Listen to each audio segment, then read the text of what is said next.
Eu mandei lá para o grupo, mandei um mapa, né? Tem um mapa lá no nosso grupo. Vou pôr aqui, peraí. Pode falar que eu estou vendo aqui. E tem um link, tem o link também do artigo já. Né? O artigo fez muito... Está fazendo muito sucesso lá. Né?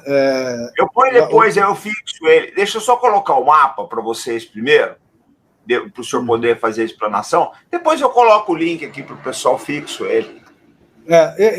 O que o Rodolfo está falando seria nesse extremo direito aqui que vocês forem ver. Né? São essas cidades, né?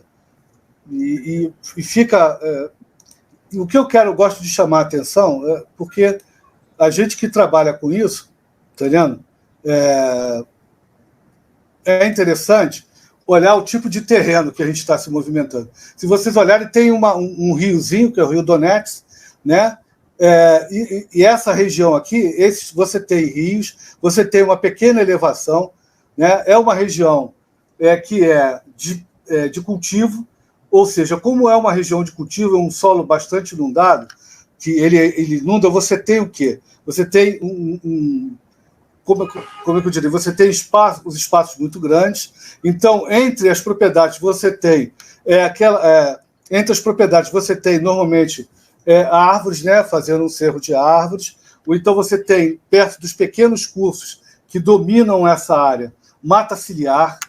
Ou seja, você tem um pedaço do terreno, você tem planuras, o terreno bem amplo, né? Mas ele é entrecortado ou por pequenos canais ou por pequenos rios, e sendo que as estradas que movimentam, elas, como esse terreno, às vezes, ele é muito alagadiço por causa dos cultivos, né? E ele precisa ser drenado, normalmente a estrada é feita em taludes, né? Isso tudo tem uma configuração, isso leva a uma configuração tática, né? Você precisa desdobrar as unidades, você precisa desdobrar a unidade mecanizada, que é muito mais rápido, você precisa ter apoio aéreo, e, como o Rodolfo estava comentando, não é vontade política. Você precisa, para uma operação ofensiva nesse tipo de terreno, e eu estou só analisando aqui uma delas, né? Só estou analisando a região de Kramatorsk, né? Porque se você for ver Zaporizhia, a questão é muito pior. Ela fica perto de um curso d'água, né? Claro, tem uma usina nuclear fica perto de curso d'água. E isso precisa ter uma fonte de água potável, então para você renovar a questão da água. Então, se vocês olharem, o terreno não favorece ofensivas amplas, né, sem o controle do espaço aéreo. Pelo menos para a operação. Um controle nem que seja por determinadas horas do dia, para fazer esse tipo de operação. É muito complicado. Né? Isso me chama a atenção. Segunda coisa, daquele hall de equipamentos que eles enviaram, claro, não vamos ser ingênuos de achar que ali está tudo que eles vão fornecer. Por que eu estou falando isso? Eu não vi drone. Eu posso ter passado por mim, né? Eu posso ter me enganado, mas eu não vi drone. Eu não vi. Né? E hoje a gente sabe, hoje nós sabemos que os drones são fundamentais para esse tipo de operação, até porque eles são difíceis de serem abatidos. Então, essas coisas estão me chamando a atenção, que você ainda vai ter um tempo, um delay, né? Você tem um delay para preparação, e, ao mesmo tempo, agora você tem dois cenários que vão se apresentar.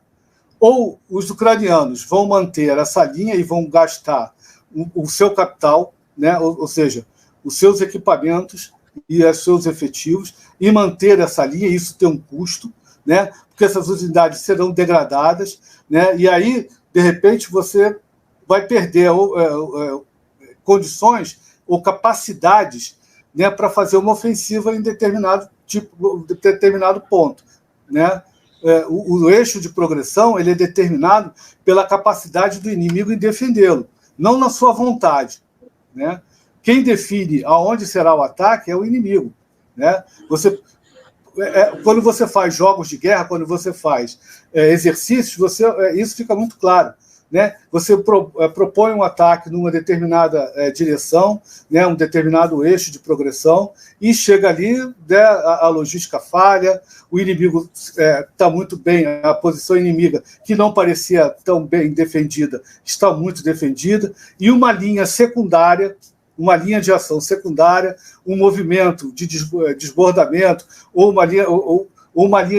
um ataque que você fez como uma diversão, ele tem mais sucesso que o ataque principal, e aí você fixa o ataque principal, transfere meios para esse ataque, essa linha de ação secundária, e ela que vai te dar a possibilidade de avançar dentro da manobra, dentro do conceito geral de operação, tendo em vista o objetivo que você tem que alcançar. Né? Uma coisa que chama a atenção, né, é entender até que ponto, né, os ucranianos, e isso toda hora me vem à cabeça, até que ponto os ucranianos têm autonomia de defender, de impor as suas decisões. Num primeiro momento, acredito que eles, até há pouco tempo, eu acredito que eles tinham um controle muito grande das operações. Se a gente colocasse num percentual, eu diria em torno de 75%. Hoje em dia, com o maior... primeira coisa, com o maior empenho da OTAN, com um número cada vez maior de mercenários, né, e as decisões, na minha opinião, equivocadas, né, partindo do decisor político, partindo do Zelensky, e para os seus oficiais de Estado-Maior, de comando de tropa, nós estamos vendo, o Rodolfo chamou a atenção, né, 14 batalhões. Né, essa informação, né, a gente, claro, isso é uma... A gente está aqui, a partir das informações russas e do que os ucranianos falando, a gente chegou a esse número. Né, porque se deixar os ucranianos falar, eles não perderam ninguém, e os russos acabaram com 50 batalhões. Né, mas esse número de 14 é uma perda considerável para o teatro, para um determinado ponto do teatro de operações, um determinado eixo de progressão. Né? E isso me coloca essas questões.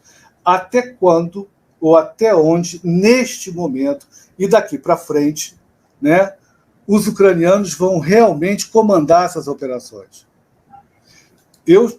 Na minha opinião, eu estou vendo cada vez mais a OTAN direcionando as operações. Isso vai ficar mais claro se nós vermos o que eu vou considerar uma decisão tática acertada, né? Que é você recuar, né, a sua linha de frente, você faz uma destruição, você monta armadilhas, você retrai para uma linha defensiva mais forte, você prepara isso, você engana os russos fazendo uma defesa em movimento, contra-ataques pontuais, mas prepara uma defensiva e abandona, né, uma parte do território, você ganha tempo, né, você troca terreno por tempo para poder fazer um contra-ataque mais forte com os meios que você vai receber da OTAN. O problema todo, na minha opinião, é saber até que ponto, né, quem decide as coisas na OTAN. Né? Até que ponto. Né? E até que ponto a influência da OTAN dentro da Ucrânia. Porque eu vejo a OTAN também dividida. Né? Eu consigo ver isso. Tem os políticos que falam uma coisa, os militares não estão falando nada, mas militar dificilmente fala em operação, mas nós, pelo que sai dos analistas que são da reserva e que têm contato, né, com esses que estão, o pessoal que está na ativa, nós percebemos uma certa dubieza do que a OTAN realmente quer fazer. Ela quer um contra-ataque? Ela quer realmente destruir as forças? Quer quebrar o terreno ou só quer se defender no momento, esperar, né, melhores condições para continuar degradando e desgastando os russos? Porque se for essa estratégia de desgastar os russos, claramente ela não está dando certo. Um contra-ataque massivo num determinado eixo de progressão me parece mais plausível. Mas, para isso, na minha opinião, pelo que nós estamos vendo, pelo que é noticiado, seria necessário recuar as linhas para posições mais defensáveis, aproveitando o terreno e aproveitando o clima. Aí vem a questão. Quem vai decidir isso? Zelensky? Biden? Né? Alain? Né? Agora me fugiu o nome do comissário da OTAN, o comissário militar. Né? Quem vai decidir? Oi? Stoltenberg. Quem vai decidir? Né? Eles vão se reunir, a coisa é muito confusa. Enquanto na Rússia a gente sabe quem decide, lá do outro lado, né?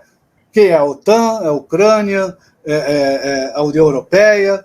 A União Europeia pouco se manifesta, mas é fundamental, porque ela é que fornece os meios econômicos e a sustentação, ao final de contas, agora foram 20 bilhões para a Ucrânia, para sustentar o governo, para pagar salário. Então, isso está me chamando a atenção. O que nós estamos... qual o cenário que vai se apresentar nesse momento? E quem vai decidir o que será feito? Os russos, por outro lado, no meu entendimento, estão se preparando, né, para um possível contra-ataque, né, e provavelmente farão também uma ofensiva, né, de maior escala, né, para liberar o Donbás e reocupar as suas áreas. Isso me parece um objetivo militar agora, né?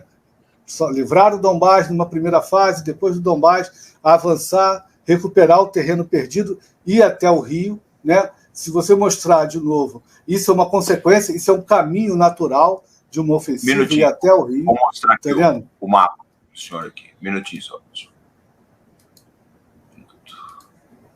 Pronto. Se você for ver, é o caminho natural, é o eixo, né?